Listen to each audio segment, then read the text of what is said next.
Hi hello അസ്സാം വലൈക്കും welcome back to my channel. അപ്പോൾ ഞാൻ ഇന്ന് വന്നിട്ടുള്ള റെസിപ്പി എന്ന് പറയുന്നത് മിക്സിയുടെ ജാറിലേക്ക് ഇത് ഈ കാണുന്ന പോലെ ഗോവക്കായ ഇട്ട് കൊടുത്തിട്ട് ഒരു അടിപൊളി റെസിപ്പി ആയിട്ടാണ് കേട്ടോ വന്നിട്ടുള്ളത്. അതും നമുക്കൊരു പറ ചോറുണ്ണാൻ ഈ ഒരു റെസിപ്പി മാത്രം മതി കേട്ടോ. അപ്പോൾ അതെങ്ങനെ തയ്യാറാക്കിയെടുക്കുന്നതെന്ന് നോക്കാം. അപ്പോൾ വീഡിയോ എല്ലാവരും സ്കിപ്പ് ചെയ്യാതെ തന്നെ കാണാം കേട്ടോ. അതുപോലെ ഈ സമയത്ത് എൻ്റെ വീഡിയോ ആദ്യമായിട്ട് ആരെങ്കിലും കാണുന്നുണ്ടെങ്കിൽ ഒന്ന് സബ്സ്ക്രൈബ് ചെയ്ത് ആ തൊട്ടടുത്ത ബെല്ലൈക്കനും കൂടി ഒന്ന് ക്ലിക്ക് ചെയ്ത് ഓൾ എന്നുള്ള ഓപ്ഷൻ എനേബിൾ ചെയ്ത് വെക്കുകയാണെന്നുണ്ടെങ്കിൽ ഞാനിടുന്ന പുതിയ വീഡിയോസിൻ്റെ ഒക്കെ നോട്ടിഫിക്കേഷൻ നിങ്ങൾക്ക് അപ്പം തന്നെ ലഭിക്കുന്നതായിരിക്കും കേട്ടോ. അപ്പോൾ അതേ ഞാൻ കുറച്ച് ഗോവക്കായ എടുത്തിട്ടുണ്ട്. ആ ഗോവക്കായ നല്ലപോലെ ഒന്ന് കഴുകിയതിൻ്റെ ശേഷം ഒരു ടവലിൽ വെച്ചിട്ട് വെള്ളമൊക്കെ ഒന്ന് നല്ലോണം ഒന്ന് തുടച്ചെടുത്തിട്ടുണ്ട് കേട്ടോ. അപ്പോൾ നമ്മൾ തയ്യാറാക്കി എടുക്കുമ്പോൾ ഇതുപോലെ ഇളം ഗോവക്കായ എടുക്കുക. നല്ല മൂത്തൊരു ചുവപ്പ് കളറൊക്കെ വരില്ല പഴുപ്പുള്ളത്, അങ്ങനത്തെ ഗോവക്കായ എടുക്കാതെ ഈ ഒരു രീതിയിലുള്ള ഗോവക്കായ എടുക്കുക കേട്ടോ. എന്നിട്ട് ആ ഗോവക്കായയുടെ മുകൾ ഭാഗം അടിഭാഗം ഒന്ന് ജസ്റ്റ് ഒന്ന് കട്ട് ചെയ്ത് കളയാം. പിന്നെ ഇത് കാണുന്ന രീതിയിൽ വേണം കേട്ടോ ഒന്ന് കട്ട് ചെയ്തെടുക്കാനായിട്ട്. അപ്പോൾ നമ്മളിത് മിക്സിയുടെ ജാറിലിട്ടിട്ട് വെറുതെ ഒന്ന് ക്രഷ് ചെയ്തെടുക്കുന്നുള്ളൂ, അധികം അങ്ങോട്ട് അരച്ചെടുക്കൊന്നും വേണ്ട കേട്ടോ. അങ്ങനെ മാത്രം എടുക്കുക. അപ്പോൾ നമ്മൾ മിക്സിയുടെ ജാറിലേക്ക് ചെറിയ ജാറിലേക്ക് ഇട്ട് കൊടുത്തിട്ട് ഒന്ന് പൾസ് ചെയ്തെടുക്കാം. അപ്പോൾ അതിന് വേണ്ടിയിട്ടാണ് ഈ രീതിയിലൊന്ന് കട്ട് ചെയ്തെടുക്കുന്നത് കേട്ടോ. അപ്പോൾ വല്ലാണ്ട് വലുതാക്കണ്ട, അപ്പോൾ നമുക്ക് പെട്ടെന്ന് റെഡിയാക്കി എടുക്കാൻ പറ്റില്ല. ഈ കാണുന്നൊരു വലുപ്പത്തിലും നമ്മൾ കട്ട് ചെയ്തെടുത്താൽ മതി കേട്ടോ. അങ്ങനെ ഞാൻ എല്ലാതും ഇങ്ങനെ കട്ട് ചെയ്തെടുക്കുന്നുണ്ട്. അങ്ങനെ മൊത്തത്തിൽ കട്ട് ചെയ്തെടുത്തിട്ടുണ്ട്. ഞാൻ വളരെ കുറച്ച് മാത്രമായിട്ട് ഉണ്ടാക്കി കാണിക്കുന്നുള്ളൂ. ഇപ്പോൾ ഇവിടെ എനിക്കിത് 2 പേർക്ക് കഴിക്കാനുള്ളതാണ് കേട്ടോ. അങ്ങനെ ഗോവക്കായ കട്ട് ചെയ്ത പീസ് ഞാനിതേ മിക്സിയുടെ ജാറിലേക്ക് ഇട്ട് കൊടുത്തിട്ടുണ്ട്. ഇനി നമുക്കിതൊന്ന് പൾസ് ചെയ്തെടുത്തിട്ട് വരാം കേട്ടോ. അതിന് 2 ട്രിപ്പായിട്ടാണ് കേട്ടോ ഞാൻ ചെയ്തെടുക്കുന്നത്. അപ്പോൾ ആദ്യത്തെ ട്രിപ്പ് ഇവിടെ റെഡി ആയിട്ടുണ്ട്. ഇത്ര മാത്രം മതി കേട്ടോ. അതിൽ ചെറിയ ചെറിയ പീസുകളൊക്കെ അങ്ങനെ എടുക്കുന്നുണ്ടെങ്കിൽ കുഴപ്പമൊന്നുമില്ല, ഒന്നും കൂടി അടിച്ചെടുക്കൊന്നും വേണ്ട കേട്ടോ. അപ്പോൾ വല്ലാണ്ട് അങ്ങോട്ട് അരിഞ്ഞു പോകും. ഇതിൽ ഒട്ടും തന്നെ വെള്ളത്തിൻ്റെ അംശം പാടില്ല, അതുകൊണ്ടാണ് ഞാനതൊന്ന് തുടച്ചെടുക്കുക ചെയ്തത്. അതുപോലെ തന്നെ നമ്മളിതിൽ വെള്ളമൊന്നും ചേർത്ത് കൊടുക്കുന്നില്ല കേട്ടോ. അങ്ങനെ ഞാൻ മിക്സിയുടെ ജാറിൽ നിന്ന് ഇതൊന്നൊരു ബൗളിലേക്ക് മാറ്റി കൊടുത്തിട്ടുണ്ട്. അങ്ങനെ ബാക്കിയുള്ളതും കൂടി ഒന്ന് അടിച്ചെടുത്തിട്ട് വരാം കേട്ടോ. അങ്ങനെ രണ്ടാമത്തത് ഞാനിതേ ഒന്ന് അടിച്ചെടുത്തിട്ടുണ്ട്. ഇതിൽ ചെറിയ ചെറിയ പീസുകളൊക്കെ കിടക്കുന്നുണ്ട് കേട്ടോ അടിയാതെ, അതൊന്നും ഒരു കുഴപ്പമില്ല കേട്ടോ, അങ്ങനെ തന്നെ കിടന്നോട്ടെ. പക്ഷെ നന്നായിട്ട് അങ്ങോട്ട് അരഞ്ഞു പോകരുത് കേട്ടോ. ഈ കാണുന്ന രീതിയിൽ മാത്രം നമുക്ക് റെഡിയാക്കി എടുക്കാം. പിന്നെ ഞാനിതേ അതിലേക്ക് സബോളയുടെ ഒരു ചെറിയൊരു പീസ് എടുത്തിട്ട് ചെറുതായിട്ട് തന്നെ അരിഞ്ഞെടുത്തിട്ടുണ്ട് കേട്ടോ. ഇപ്പം നിങ്ങൾക്ക് ഏകദേശം മനസ്സിലായിട്ടുണ്ടാവും കേട്ടോ. പിന്നെ ഈ റെസിപ്പിക്ക് മെയിൻ ഒരു കൂട്ടം കൂടി ഉണ്ട് കേട്ടോ റെഡിയാക്കി എടുക്കാൻ. അതിന് വേണ്ടിയിട്ട് ഞാൻ ഈ ഒരു ഇതിനെന്താ പറയുകയെന്ന് എനിക്കറിയില്ല. ഇവിടെ ഞങ്ങൾ പറയുന്നത് ഇടിക്കുന്ന കല്ല് എന്നിട്ടോ പറയാറ്. അപ്പോൾ ആ കുഞ്ഞ് കല്ലിലേക്ക് ഞാൻ 2 അല്ലി വെളുത്തുള്ളി, 2 അല്ലി മാത്രം മതി കേട്ടോ. ചെറിയ വെളുത്തുള്ളിയൊക്കെ ആണെന്നുണ്ടെങ്കിൽ ഒരു 3-4 എടുക്കുന്നത് നല്ല വലുപ്പമുള്ളത് തന്നെയായിരുന്നു കേട്ടോ.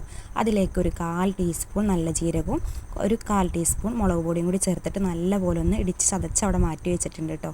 ഇതാണ് കേട്ടോ അതിൻ്റെ മെയിൻ ഐറ്റം എന്ന് പറയുന്നത്. പിന്നെ ചട്ടിയിലാണ് ഞാൻ റെഡിയാക്കി എടുക്കുന്നത്. അപ്പോൾ ചട്ടി ഒന്ന് ചൂടായതിൻ്റെ ശേഷം ഞാൻ അതിലേക്ക് വെളിച്ചെണ്ണ ഒഴിച്ച് കൊടുത്തിട്ടുണ്ട്. വെളിച്ചെണ്ണയിൽ തന്നെ റെഡിയാക്കി എടുക്കുമ്പോഴാണ് കേട്ടോ അതിൻ്റെ ഒരു പ്രത്യേക ടേസ്റ്റ് കിട്ടുക. അപ്പോൾ നമ്മൾ വെളിച്ചെണ്ണയിൽ തന്നെ റെഡിയാക്കി എടുക്കാം. പിന്നെ കടുക് ഒന്ന് പൊട്ടിച്ചെടുക്കുന്നുണ്ട്. കടുക് ഒന്ന് പൊട്ടിയതിൻ്റെ ശേഷം ഞാൻ അതിലേക്ക് ഒരു 2 പച്ചമുളകും കുറച്ച് കറിവേപ്പിലയും കൂടി ചേർത്ത് കൊടുത്തിട്ടുണ്ട് കേട്ടോ. ഇനി ഞാൻ അതിലേക്ക് അതൊന്ന് ഇളക്കിയതിൻ്റെ ശേഷമേ ഞാനതിലേക്ക് ഗോവക്കായ നമ്മൾ ക്രഷ് ചെയ്ത് വെച്ചിട്ടുണ്ടായിരുന്നില്ലേ, ആ ഗോവക്കായ ഒന്ന് ഇതിലേക്ക് ചേർത്ത് കൊടുക്കാം കേട്ടോ. അപ്പോൾ ഈ സമയത്ത് തീ ഒന്ന് കുറച്ച് വെച്ച് കൊടുക്കുക. നമ്മൾ ചട്ടിയിൽ തന്നെ റെഡിയാക്കി എടുക്കുന്ന കാരണം പെട്ടെന്ന് തന്നെ ചൂടായി കിട്ടും കേട്ടോ. പിന്നെ ഞാൻ ഗോവക്കായും കൂടി ചേർത്ത് കൊടുത്തിട്ട് നല്ല പോലെ ഒന്ന് ഇളക്കി കൊടുക്കുന്നുണ്ട്. ഇനി നമുക്കിതിലേക്ക് ആവശ്യത്തിനുള്ള ഉപ്പും ചേർത്ത് കൊടുക്കണം, കുറച്ച് മഞ്ഞൾപ്പൊടിയും കൂടി ചേർത്ത് കൊടുക്കുന്നുണ്ട് കേട്ടോ. അപ്പോൾ നിങ്ങൾക്ക് മനസ്സിലായിട്ടുണ്ടാവില്ല ഏകദേശം എന്താണ്.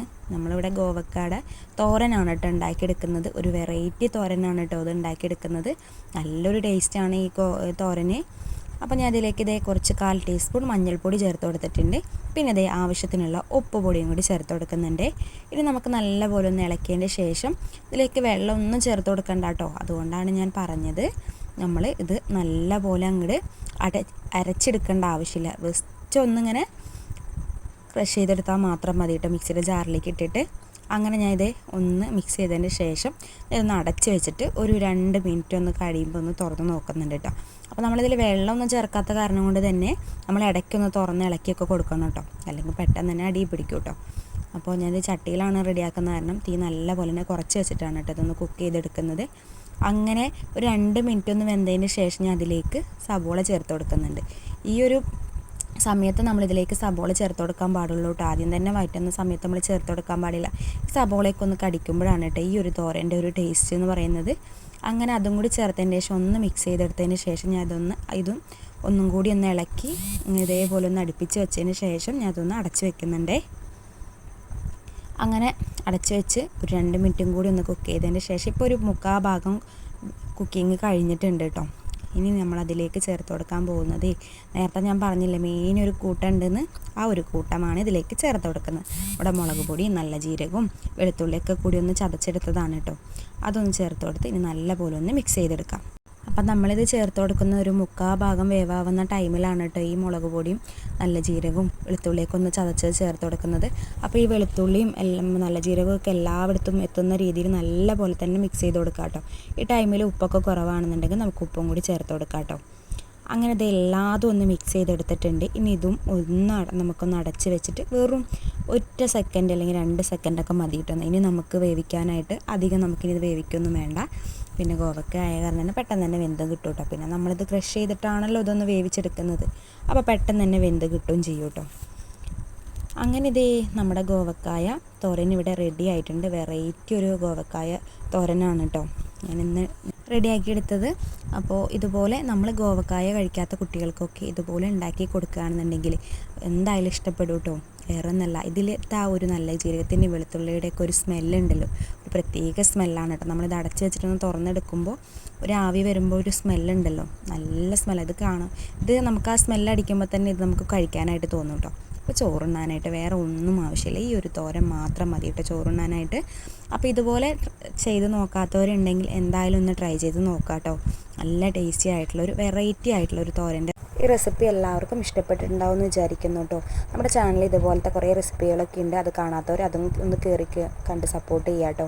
അപ്പോൾ വീഡിയോ ഇഷ്ടപ്പെട്ടിട്ടുണ്ടെങ്കിൽ എല്ലാ കൂട്ടുകാരും ലൈക്ക് ചെയ്യാനും കമൻറ്റ് ചെയ്യാനും മറക്കരുത്. ഇൻഷാ അല്ലാഹ് അടുത്ത ദിവസം നല്ലൊരു റെസിപ്പി ആയിട്ട് വരാം.